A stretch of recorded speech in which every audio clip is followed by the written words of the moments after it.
Par rapport au risque chute de hauteur, quand on n'est pas en mesure d'éliminer le risque et on ne peut pas mettre en place des équipements de protection collective, le port de harnais anti-chute devient obligatoire. J'ai le plaisir aujourd'hui de vous présenter comment le porter efficacement, comment l'ajuster efficacement et attirer votre attention sur quelques points de vigilance. La première étape et la première chose à faire, on commence d'abord par vider nos poches. Si on a un stylo, éventuellement des clés ou un téléphone portable, cela permet d'abord et avant tout d'avoir plus de confort et éventuellement en cas d'accident, minimiser le risque et l'aggravation de la chute à cause des objets qui resteront coincés entre le harnais et le salarié. L'étape d'après consiste à prendre le harnais par le anneau dorsal. On le secoue légèrement pour libérer un peu les bretelles et les boucles qui restent coincées depuis la dernière utilisation. On vérifie par la suite la notice qui est obligatoire et elle doit exister au niveau du harnais. Donc on vérifie le marquage, on vérifie le nom car un harnais reste nominatif individuel. Quelque part, on doit trouver aussi la date de la dernière vérification. Comme vous savez, un harnais doit être vérifié minimum tous les 12 mois. Je prends par la suite les témoins. Donc je vérifie au niveau des coutures qu'il n'y a aucune défaillance, il n'y a aucun problème.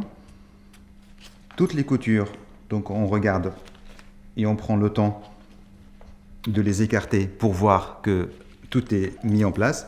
En cas de fil abîmé, piqûre, déchirure, cela veut dire que le harnais n'est plus conforme et on ne doit plus le porter.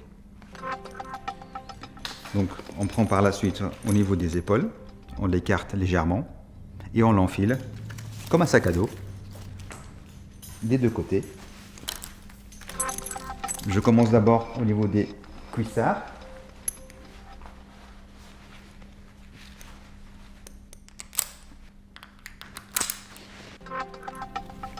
Au niveau de la poitrine aussi. Et maintenant j'attaque la partie ajustement. Donc au niveau des cuisses, je vérifie si je peux rentrer mon poing complètement, cela veut dire que ça nécessite d'être ajusté. Donc on peut utiliser les sangles pour serrer un peu. Et à partir du moment où je peux rentrer que ma main plate, cela veut dire que l'ajustement est bien fait. Je fais la même chose de l'autre côté. Et au niveau du haut, donc on règle la boucle pour qu'elle puisse être alignée au niveau de la poitrine. Et pour l'anneau dorsal, on vérifie entre collègues que l'anneau reste bien centré entre les épaules. Maintenant, mon harnais il est bien ajusté, il est bien confortable.